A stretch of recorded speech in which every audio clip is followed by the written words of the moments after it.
আত্মীয়-স্বজন, পাড়া-প্রতিবেশী, সমাজ সবাই কি বলবে, কি বলবে এগুলো চিন্তা করতে করতে অনেকে তার নিজের মনের মতন কিছুই করতে পারে না। সবার জন্য ভাবতে ভাবতে নিজের জন্য ভাবার সময়টুকুই যেন হয়ে ওঠে না। তো আমি বলবো নিজের জন্য একটু ভাবতে শিখুন। নিজের জন্য যখন ভাবতে শিখবেন তখন দেখবেন নিজের জীবনটা আরও অনেক বেশি সুন্দর হয়ে গেছে। সো হ্যালো এভরিওয়ান, আসসালামু আলাইকুম। সবাই কেমন আছেন? আমি তো আলহামদুলিল্লাহ ভালো। তো এই তো আজকের ব্লগটা সকাল থেকে না দুপুর থেকে শুরু করলাম। তো দুপুরে কি রান্নাবান্না করব সেটা নিয়ে আজকের ব্লগটা শুরু করলাম। তো দেখুন পুরো ভিডিও। তো সকালে নাস্তা করে আমি দুপুরে আজকে ভাবলাম একটু পিয়েলি মাছ চচ্চড়ি করি। তো এখানে আমি আলু, পেঁয়াজ, বেগুন আর হলো ঝিঙ্গা কুটে এটা হলো সব মশলাপাতি দিয়ে হাত দিয়ে সুন্দর করে মাখিয়ে আধা ঘন্টা রেস্টে রেখেছিলাম। তো আধা ঘন্টা পরে ফিরে এসে আমি মাছগুলো দিয়ে আর একটু মাখিয়ে মাছগুলো দিয়ে জালে বসিয়ে দিয়েছি। তো দেখতে পাচ্ছেন আমার সবজিটা উতলে গিয়ে প্রায় হয়ে যাওয়ার মতো হয়ে গেছে। তো আমি একটু লবণ দিলাম চেকে, লবণ একটু কম হয়েছিল। তো লবণ দিয়ে আর কি সবজিটা আর একটু ঢেকে দিলাম। তো এই তো দেখেন প্রায় হয়ে গেছে। তো এদিকে দেখতে পাচ্ছেন আমি সাথে আরও ডাউলের বড়া বানাবো আজকে। তো ডাউলের বড়া বানানোর জন্য আমি এদিকে পেঁয়াজ কেটে রাখছি আর ডাউল ফ্রিজ থেকে বের করে রাখছি। ওটা আমার ব্লেন্ডার করা ছিল আগে থেকেই। তো এই তো দুপুরে বেলা চলে আসছি, আমি গোসল টোসল করে একবারে ফ্রেশ হয়ে চলে আসছি ডাউলের বড়া বানানোর জন্য।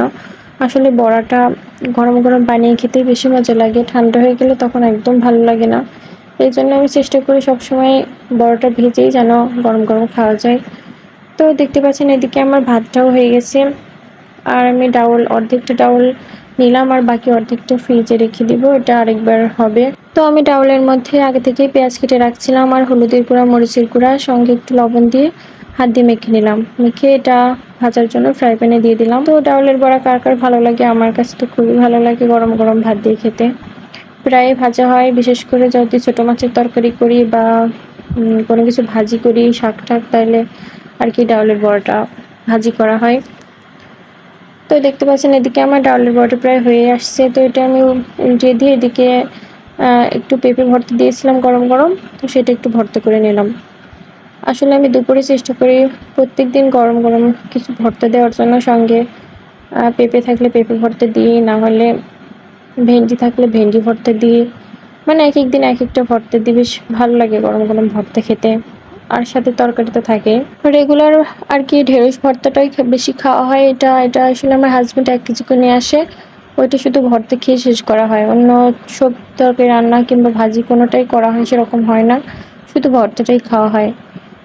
তো যাই হোক এদিকে আমার ভাজিটা হয়ে গেছে। দেখেন তেল বেশি হয়েছিল বলে আমি একটু তেলটা নিংড়ায় নিয়ে তারপরে বড়াগুলো উঠিয়ে নিলাম।